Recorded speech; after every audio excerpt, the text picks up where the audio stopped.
समुद्र की लहरों की आवाज और हवा में घुली नमकीन खुशबू। लेकिन कुछ तो अलग था उस जगह में।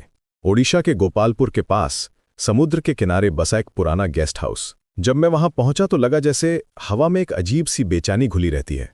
दीवारों पर पुराने निशान, खिड़कियों से आती ठंडी हवा और एक ऐसा माहौल जो कहीं न कहीं परेशान करता था। मीरा, गेस्ट हाउस की मालकिन, मुझसे मिली तो उसकी आंखों में एक अजीब सी चिंता थी। बातचीत के दौरान उसने धीरे से कहा कि रात को अकेले मत रहना। उसकी आवाज में कुछ ऐसा था जो मुझे समझ नहीं आया। मैंने पूछा क्यों, तो वो बस मुस्कुरा कर रह गई। लेकिन उसकी मुस्कान में कोई खुशी नहीं थी। पहली रात जब मैं अपने कमरे में था तो अचानक दरवाजा अपने आप धीरे से बंद हो गया। मैंने सोचा शायद हवा का झोंका हो, लेकिन खिड़की तो बंद थी। फिर ऊपर से कदमों की आवाज, धीमी लेकिन साफ, जैसे कोई बहुत आराम से चल रहा हो। मैंने ऊपर देखा, लेकिन वहां तो कोई कमरा ही नहीं था।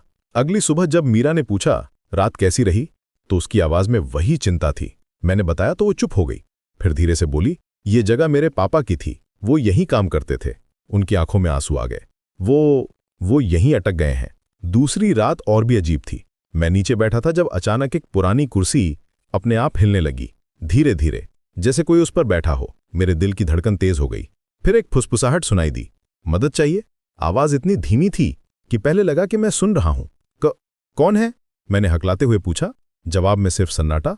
लेकिन फिर वो आवाज आई। मुझे यहां छोड़ दिया गया। इस बार आवाज साफ थी, ऊपर से आ रही थी। हिम्मत जुटाकर मैं सीढ़ियां चढ़ा। ऊपर एक छोटा सा कमरा था जिसके बारे में मीरा ने कुछ नहीं बताया था। वहां एक पुरानी टेबल पर एक पुरानी पहचान पत्र की फोटो रखी थी, एक बुजुर्ग आदमी की तस्वीर। उस वक्त मुझे एहसास हुआ कि सिर्फ कोई कहानी नहीं थी। क्या चाहिए, मैंने पूछा। आवाज आई, मेरी बात घर तक पहुंचा दो।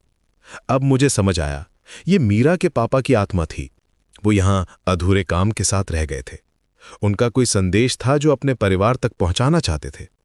मैं सुन रहा हूं, मैंने कहा। और फिर मुझे वो पूरी कहानी सुनाई दी। कैसे वो अचानक चले गए, कैसे उनके पास अपनी बेटी से कुछ कहने का मौका नहीं मिला। वो बस यही कहना चाहते थे कि वो उससे प्यार करते हैं और उसे माफ करते हैं। अगली सुबह जब मैंने मीरा को सब कुछ बताया तो वो रो पड़ी। मैंने उनसे आखिरी बार लड़ाई की थी, उसने कहा। मुझे लगता था वो मुझसे नाराज होकर गए हैं। उस दिन के बाद गेस्ट हाउस में सब कुछ बदल गया, जैसे किसी ने बोझ उतार दिया हो। हवा में वो बेचैनी नहीं रही, रातें शांत हो गईं। मीरा की आंखों में भी सुकून आ गया। कुछ महीने बाद मीरा ने फैसला किया कि वो गेस्ट हाउस बेच देगी। अब पापा को शांति मिल गई है, उसने कहा, और मुझे भी। कभी कभी सबसे डरावनी कहानियों का अंत सबसे खूबसूरत होता है। जब प्रेम और समझदारी मिल जाती है तो हर आत्मा को शांति मिल जाती है।